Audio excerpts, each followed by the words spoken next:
Everyone, welcome to Sindhu's vlogs. ఈరోజు నేను ఒక స్మాల్ లవ్ స్టోరీ చెప్పబోతున్నాను. అదేంటంటే, రమేష్ అని ఒక పర్సన్ ఉన్నాడు. ఆ పర్సన్ లవ్లో పడతాడనమాట.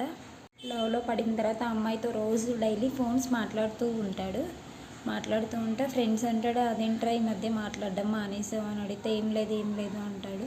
తర్వాత ఫ్రెండ్స్కి తెలుస్తుంటుంది అనమాట, ఇలా మాట్లాడుతున్నాడు, ఒక అమ్మాయి పరిచయం అయిందని. అయితే ఫ్రెండ్స్ అందరినీ ఇగ్నోర్ చేస్తాడు, ఫ్రెండ్స్తో మాట్లాడడం మానేస్తాడు. ఫ్రెండ్స్ కూడా రమేష్ని పట్టించుకోవడం మానేసిన తర్వాత అర్జెంటుగా వాళ్ళ ఊరి నుంచి ఫోన్ వస్తుంది అనమాట, వాళ్ళ మదర్కి బాగాలేదని చెప్పి కాల్ వచ్చినప్పుడు రమేష్ కంగారు పడిపోతాడు. తర్వాత ఏమైంది ఏంటి అని చెప్పి వెంటనే ఇంటికి బయలుదేరతాడనమాట.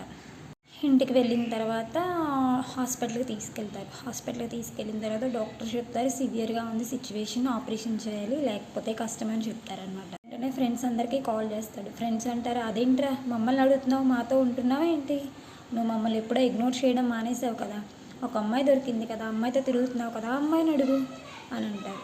వెంటనే అప్పుడు ఆ అమ్మాయికి కాల్ చేసి, నాకు డబ్బులు కావాలి, ఒక 5 lakhs అరేంజ్ చేస్తావా అని అంటాడు. ఒక్క నిమిషం అని చెప్పి అమ్మాయి ఫోన్ పెట్టేస్తుంది. మళ్ళీ రమేష్ కాల్ చేస్తే అమ్మాయి ఫోన్ స్విచ్ ఆఫ్లో ఉంటుంది. చాలా టెన్షన్ పడిపోతాడు.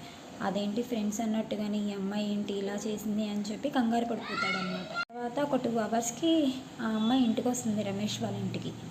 వచ్చిన తర్వాత రమేష్కి కనపడి, నా దగ్గర ఉన్న ఫోన్ కూడా అమ్మేశాను, అందుకే స్విచ్ ఆఫ్ అయిపోయింది, కంగారు పడ్డావా, ఇదిగో 5 lakhs అని చెప్పి డబ్బులు చేతిలో పెడుతుంది అనమాట. అమ్మాయిలు ఇలా కూడా ఉంటారనమాట, హెల్ప్ చేసే అమ్మాయిలు ఉంటారు, ట్రూగా లవ్ చేసే అమ్మాయిలు ఉంటారు. ఈ స్మాల్ లవ్ స్టోరీ నచ్చితే నా వీడియో లైక్ చేసి షేర్ చేయండి.